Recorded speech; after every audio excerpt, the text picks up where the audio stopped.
ഹരിപ്പാട് നിയമസഭാ നിയോജക മണ്ഡലത്തിലെ LDF സ്ഥാനാർത്ഥി TT ജിസ്മോന്റെ തെരഞ്ഞെടുപ്പ് പ്രചരണ പ്രവർത്തനങ്ങളുടെ ഭാഗമായി ഹരിപ്പാട് നിയോജക മണ്ഡലം LDF കൺവെൻഷൻ സംഘടിപ്പിച്ചു.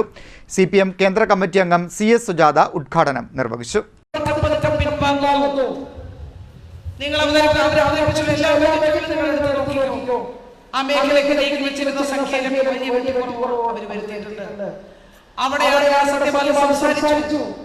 നമ്മുടെ കേരളം 62 ലക്ഷം ആളുകൾക്കാണ് നമ്മൾ പെൻഷൻ കൊടുക്കുന്നത്. പെൻഷൻ ഉൾപ്പെടെയുള്ള മറ്റ് സാമ്പത്തിക നിലപാടുകൾ എത്ര ഭംഗിയായിട്ടാണ് നമ്മൾ കൈക്കൊള്ളുന്നത്. ഈ കഴിഞ്ഞ 10 വർഷം നമ്മൾ നീക്കിവെച്ച സംഖ്യയുടെ കണക്ക് പുറത്തു വന്നിട്ടുണ്ട്. 90,000 കോടി രൂപ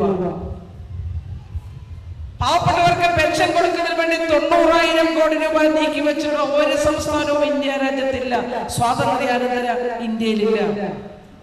അവിടെയാണ് കേരളത്തിലെ ഗവൺമെന്റ് ഏറ്റവും ശ്രേഷ്ഠമായി നിൽക്കുന്നത്. ഈ പെൻഷൻ പദ്ധതി തുടരണമെങ്കിൽ 2000 രൂപ വീതം പാവപ്പെട്ട ആളുകൾ പെൻഷൻ വാങ്ങുന്നു. ഈ പെൻഷൻ പദ്ധതി തുടരണമെങ്കിൽ വീണ്ടും കേരളത്തിൽ ഇടതുപക്ഷ ജനാധിപത്യ മുന്നണി ഗവൺമെന്റ് അധികാരത്തിൽ വരണം.